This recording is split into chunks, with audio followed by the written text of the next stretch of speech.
Terima kasih Anda masih bersama kami. Pemirsa, euforia kemenangan timnas Garuda atas Arab Saudi terasa hingga saat ini. Betulkah demikian? Lantas, bagaimana kans pasukan Sintayong lolos ke Piala Dunia 2006? Kita ngobrol dengan pengamat sepak bola yang siang hari ini sudah hadir di studio NTV. Ada Bung Akmal Marhali. Halo, selamat siang, Bung. Selamat siang, Gimana salam kabarnya? sepak bola. Baik, senang Iya. sekali hari ini kan. Oke. Nah, ini kemarin kan tentunya kita menyaksikan pertandingan ya. Anda yang melihat pertandingan kemarin di Timnas Indonesia seperti apa, Bung? Ya, pertandingan yang luar biasa ya. Di bawah guyuran hujan kita Ya. bisa tampil sangat fight sekali. Bahkan 15 menit awal kita hampir saja mencetak 3 gol lewat Marcelino Ferdinand yang sayangnya membentur tiang gawang. Kemudian ada peluang dari Ragnar Oratmangun yang sayangnya ditutup oleh pemain belakang dari Arab Saudi. Dan terakhir peluang dari Rafael Struijk. Sebenarnya gaya bermain kita hampir mirip ketika berhadapan dengan Jepang. Ya. 15 menit awal kita melakukan serangan yang sangat ofensif. Namun sekali ini strategi Sintayong patut diacungi jempol karena dia mampu memainkan Dinan ya di menit ke-32, di mana sebenarnya ini kesalahan langganan Piala Dunia. Terlalu Verdong yang kemudian mampu dimaksa dan patut diberikan apresiasi. Tapi menurut Bung Akmal sendiri dengan skema 3-5-2 yang diterapkan oleh Sintayong ini sudah tepat atau seperti apa? Ya, inilah kalau saya beberapa kali mengatakan bahwa Sintayong itu harus dikritik. Ketika dia dikritik, aura kemenangannya akan keluar.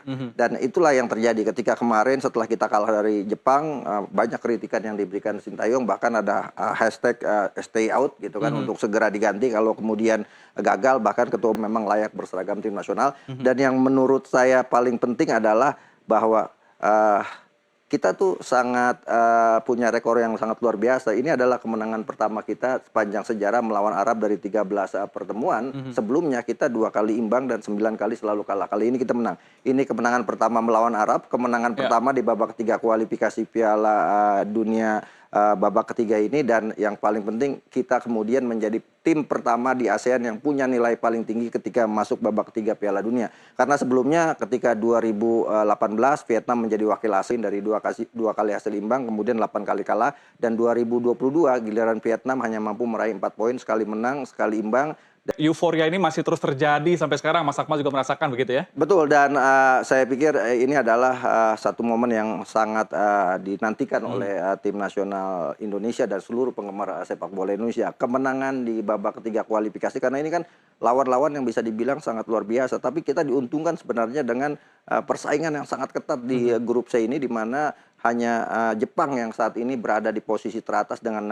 Nah, ada dari posisi 2 sampai posisi 6, ini kita harus mewujudkan apa yang dikatakan oleh pelatih Jepang, Hajime Moriyasu, yang mengatakan bahwa hanya Indonesia yang pantas mendampingi Jepang lolos langsung ke Piala Dunia. Jadi ini momen ini ada dan momentum ada, jadi harus kita maksimalkan. Walaupun ada beberapa catatan buat tim nasional kita yang harus kita berikan agar kemudian tidak jumawa, tidak besar kepala, karena ini baru awal dari perjalanan yang kita cita-citakan.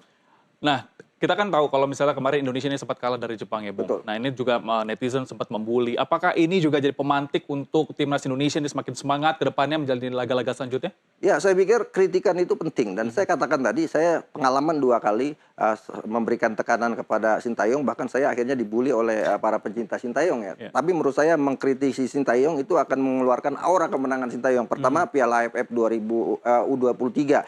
Setelah kita kalah dari Malaysia, kemudian kita hanya menang 0-1 dari Timor Leste, ketika itu muncul hashtag stay out. Tapi hasilnya apa? STY mampu membawa tim ini ke final gitu. Piala AFF selalu memuji terlalu berlebihan, ini akan membuat kita lupa diri. Ya, dan jumawa tentunya ya. Betul, Dan itu akan melupakan segalanya. Betul. Nah, ini kemarin PSSI juga sempat berbicara tentang evaluasi timnas yang akan dilakukan. Anda melihatnya seperti apa, Bung? Ya, saya pikir dengan kemenangan ini mungkin kalau kalah kita akan evaluasi besar-besaran, tapi kalau kemudian hasilnya kan kita menang. Mungkin ada beberapa catatan yang perlu saya berikan kepada PSSI. Yang pertama, kita ada beberapa kejadian yang sebenarnya tidak boleh kita lakukan, tapi kita lakukan di lapangan. Sebagai contoh, kartu merahnya Justin Hubner. Ini sebenarnya tidak perlu didapat oleh Justin Hubner, karena tidak perlu melakukan hal-hal yang secara tim merugikan gitu kan. Dan pelanggaran-pelanggaran yang dilakukan oleh Justin Hubner sejatinya tidak perlu.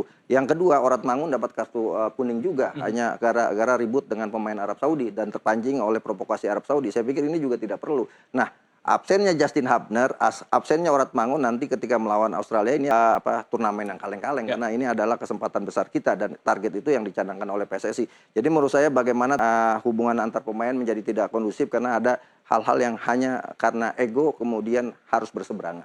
Catatan untuk Marcelino Ferdinand yang kemarin malam ini bermain untuk mencetak 2 gol ini seperti apa, Bung? Ya, ini pemain yang menurut saya punya potensi yang sangat besar ya. Usianya masih muda, bahkan masuk dalam daftar 100 wonderkid terbaik Ya. dunia versi Guardian. Dan saya pikir Marcelino sudah membuktikan diri walaupun kemarin-kemarin mereka sempat dicibir bahkan dibully oleh netizen kita, tendangan ke langit gitu kan. Kemudian ketika dia main di Piala Asia ada beberapa peluang yang tidak bisa dia maksimalkan, tapi dia membuktikan dia punya mental yang bagus. Tinggal sekarang menurut saya adalah bagaimana Marcelino membuktikan diri di Oxford United.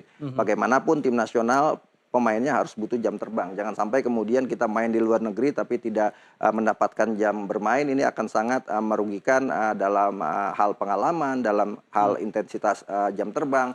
Karena pastinya penampilannya akan sedikit terganggu ketika bermain di tim nasional. Jadi sekarang Marcelino setelah membuktikan diri mampu menjadi salah satu pemain harapan Indonesia di Piala Dunia, dia juga harus membuktikan di Inggris bahwa dia bisa masuk lineup utama. Jangan sampai seperti ketika di KSV Dance di mana dia hanya bermain dalam rentang waktu yang sangat sedikit 45 menit dalam 2 musim.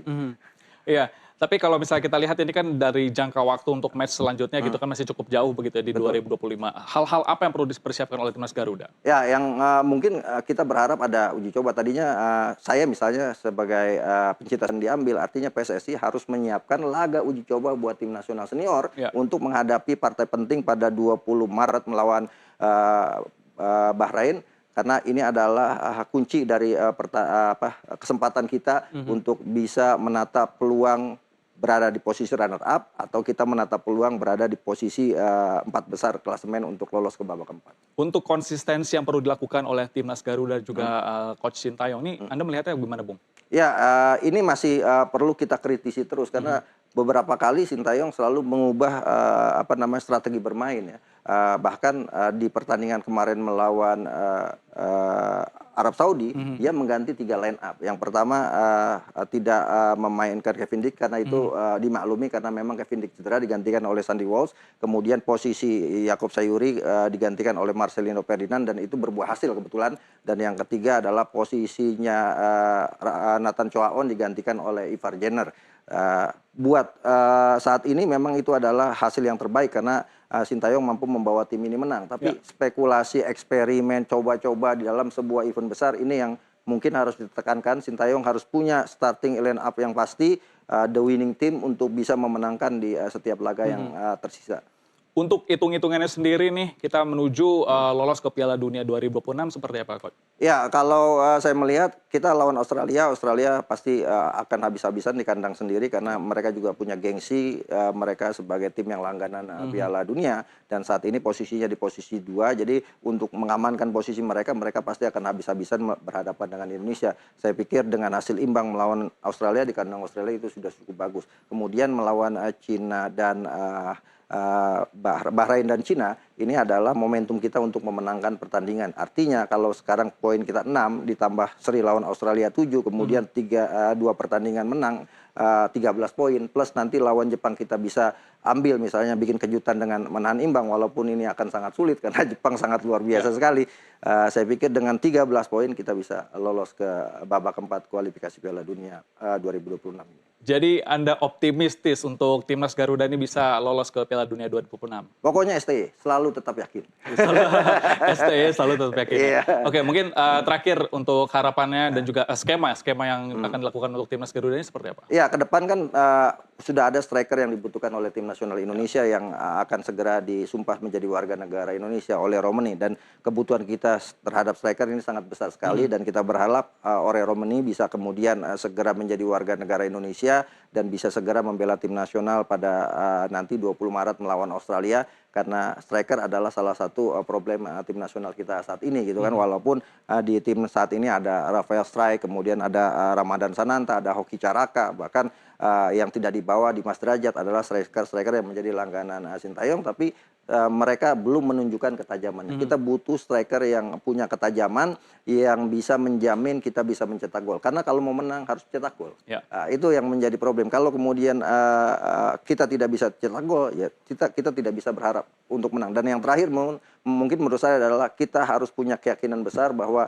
kita bisa menang di setiap pertandingan. Jangan inferior terhadap lawan-lawan yang ada di grup C ini. Walaupun secara level, secara peringkat FIFA, mereka di atas kita. Tapi sekarang dengan menang melawan Arab Saudi, kita dapat tambahan poin di ranking FIFA 19,16. Artinya sekarang peringkat 130, kemungkinan kita akan masuk peringkat 125 FIFA. Dan ini akan sangat menguntungkan buat Indonesia. Jadi Bung Akmal yakin kita akan langsung masuk ke runner up atau ke putaran keempat dulu?